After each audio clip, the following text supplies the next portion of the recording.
Penuntun Saat Teduh Gereja Kristen Jakarta, Rabu 1 November 2023. Judul renungan, Pujian dalam Ujian.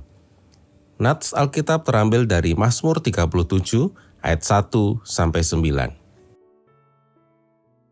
Dari Daud, jangan marah karena orang yang berbuat jahat. Jangan iri hati kepada orang yang berbuat curang, sebab mereka segera lisut seperti rumput dan layu seperti tumbuh-tumbuhan hijau. Percayalah kepada Tuhan dan lakukanlah yang baik. Diamlah di negeri dan berlakulah setia. Dan bergembiralah karena Tuhan, maka Ia akan memberikan kepadamu apa yang diinginkan hatimu. Serahkanlah hidupmu kepada Tuhan dan percayalah kepadanya, dan Ia akan bertindak. Ia akan memunculkan kebenaranmu seperti terang dan hakmu seperti siang. Berdiam dirilah di hadapan Tuhan dan nantikanlah Dia.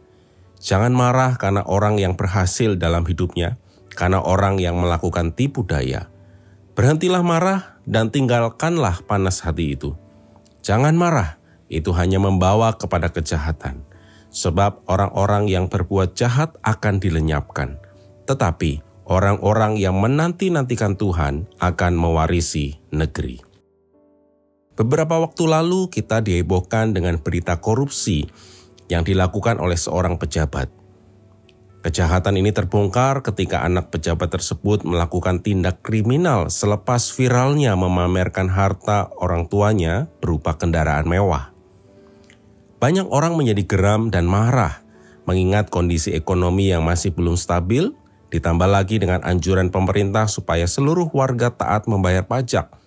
Namun justru terdapat oknum keluarga pejabat yang hidup dalam kemewahan oleh karena hasil korupsi. Keadaan ini tidak jarang membuat orang menilai bahwa hidup benar tidak sepenuhnya membuat orang menjadi kaya dan bahagia.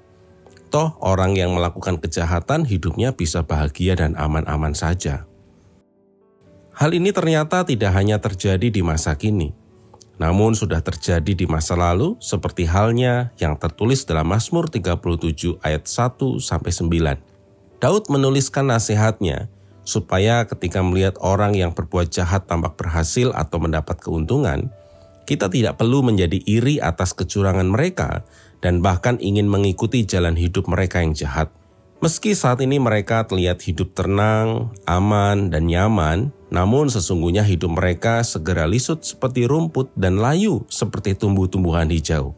Di tengah godaan untuk berkompromi demi hidup nyaman, Daud mengajarkan untuk lebih baik mempercayakan hidup kepada Allah dan tetap setia hidup baik dengan mengerjakan nilai-nilai kebenaran. Allah tidak berkenan kepada kejahatan dan kecurangan. Akan ada waktu Allah untuk memunculkan kebenaran, mewariskan negeri kepada orang-orang yang tetap beriman kepadanya dan yang setia mengerjakan kebenaran. Ini merupakan sebuah ujian terhadap kesungguhan iman kita kepada Allah di tengah tawaran-tawaran dunia. Terhadap orang jahat dan orang yang curang yang mengalami keberhasilan dan kenyamanan hidup. Adakah di hati kita terkadang menyimpan kemarahan dan iri hati? Ingatlah bahwa Allah tidak berkenan terhadap semuanya itu. Lakukanlah apa yang Allah kehendaki, maka Ia akan menjadi pembela dan pemberi segala yang terbaik bagi kita umat-Nya. Ada kalanya Allah tidak atau belum memberi segala keinginan kita, sebab Dia tahu apa yang terbaik untuk kita yang dikasihinya. Jangan tukarkan integritas kita sebagai orang yang sudah dibenarkan Kristus dengan segala tindakan kompromi untuk kembali hidup dalam dosa. Milikilah komitmen untuk tetap hidup benar di tengah kebobrokan dunia. Meski di tengah pergumulan, kiranya kesaksian hidup kita senantiasa menjadi pujian yang menyenangkan Allah. Sebab orang-orang yang berbuat jahat akan dilenyapkan, tetapi orang-orang yang menanti-nantikan Tuhan akan mewarisi negeri. Mazmur 37 ayat 9. Amin. Tuhan Yesus memberkati.